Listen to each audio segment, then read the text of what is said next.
Shalom Bapak Ibu Saudara yang dikasihi Tuhan.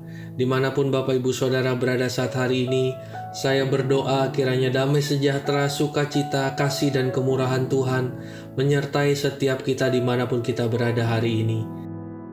Jumpa lagi dengan kami Yabes Community dalam acara Sukat, Suara Kasih Tuhan. Amsal 19 ayat yang ke-19. Demikian firman Tuhan. Orang yang sangat cepat marah akan kena denda, karena jika engkau hendak menolongnya, engkau hanya menambah marahnya. Suatu hari ketika saya sedang berjalan-jalan di tepi pantai, di mana airnya sedang surut, saya melihat beberapa anak-anak kecil sedang memegang setangkai kayu dengan seutas tali pancing pendek, di mana di ujung tali itu diikatkan batu atau kayu yang sangat kecil sebagai mata kail.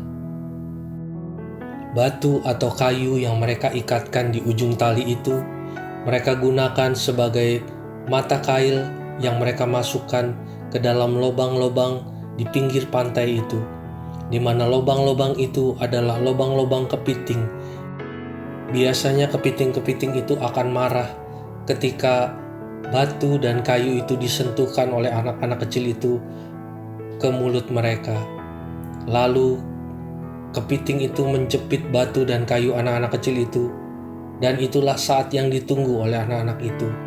Mereka menarik kayu dan memasukkan kepiting itu ke dalam ember, sehingga kepiting itu tertangkap.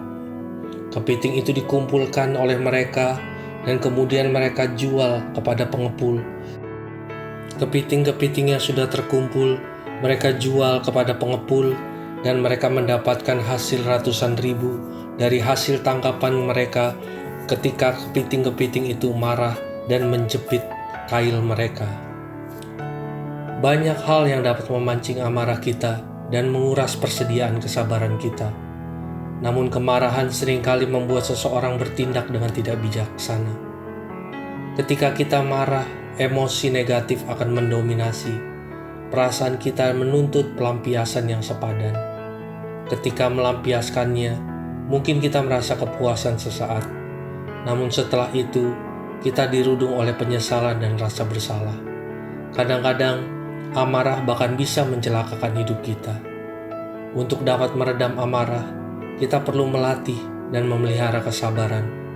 Bukan berarti kita tidak boleh marah, namun emosi kita juga mesti kita kendalikan agar tidak lekas terpancing. Kita juga perlu belajar untuk marah pada saat yang tepat dan memberikan respon dengan cara yang benar, sehingga kita tidak perlu menyesalinya di hari yang kemudian.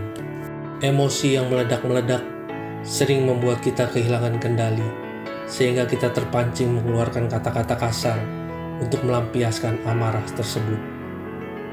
Kadangkala kita terpancing emosi, tak kala salah satu barang kesayangan kita pecah oleh orang lain atau tersenggol dan rusak oleh orang lain tanpa sengaja telah menghancurkan barang kesayangan kita. Kita mengeluarkan kata-kata yang kasar atau mungkin kita melukai mereka dengan perbuatan kita. Sebenarnya jika kita diperhadapkan kepada pilihan, mana yang lebih baik hancur, benda mati atau hati orang lain? Tetapi emosi yang meledak-ledak membuatnya tidak memikirkan hal ini. Baiklah kita menjadi bijak menjalani hari-hari ini dengan memegang prinsip lebih mencintai sesama daripada barang mewah kesayangan kita. Inilah prinsip yang dibawa oleh Tuhan Yesus ketika Ia turun ke bumi dengan meninggalkan sorga yang megah untuk menebus dan memulihkan kita semua sebagai manusia yang percaya kepadanya. Bukan untuk memulihkan bumi ciptaannya yang semakin rusak. Manusia jauh lebih penting di hadapan Tuhan Yesus. Dia akan memberi bumi yang baru sebagai tempat bagi manusia yang sudah dipulihkannya. Kiranya renungan yang singkat ini memberkati kita. Tuhan Yesus memberkati. Shalom.